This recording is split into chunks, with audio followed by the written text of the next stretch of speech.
Good morning, guys. Hope everybody had a good weekend and your Monday morning is started off on a good start so far. We're going to just look at some corners and a few swivels on a screen wall and then this little seam roof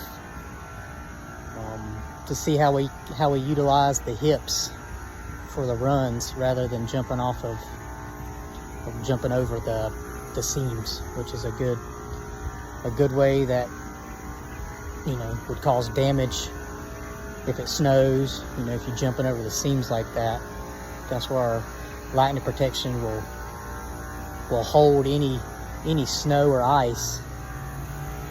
Once the winter time comes, then we'll be hearing a bunch of phone calls about damage. So let me flip this around.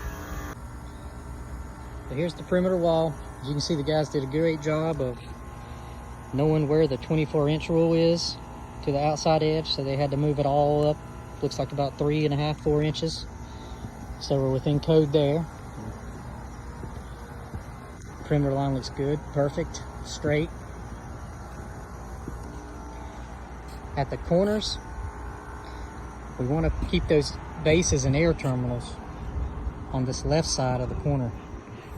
That way, when we run the cable, as we always do, from left to right, if you got the base here, you can pull your cable tight and then crank down on the holder.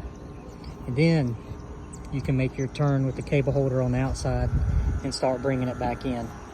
If we don't, we got a little slack in the cable because you can't pull it tight if you're putting the base here on the right side of the corner.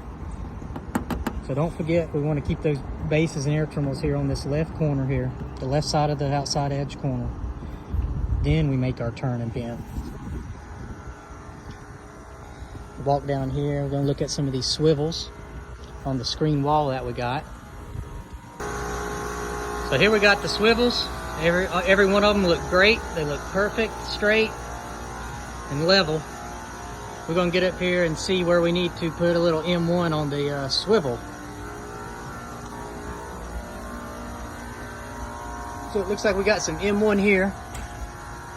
We also want to put a little dab of M1 in this little spot right here on these swivels. Just over time, it doesn't work loose.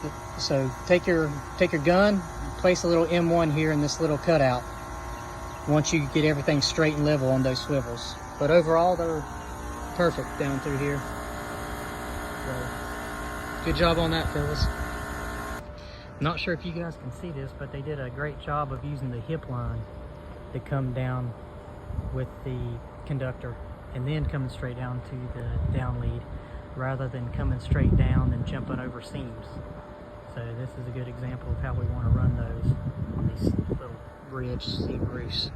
Always try to utilize the ridge and the hips, any dormer lines, anything you can before trying to jump seams. So good job on that. I hope you guys have a good rest of the week. And as always, be safe out there, everybody.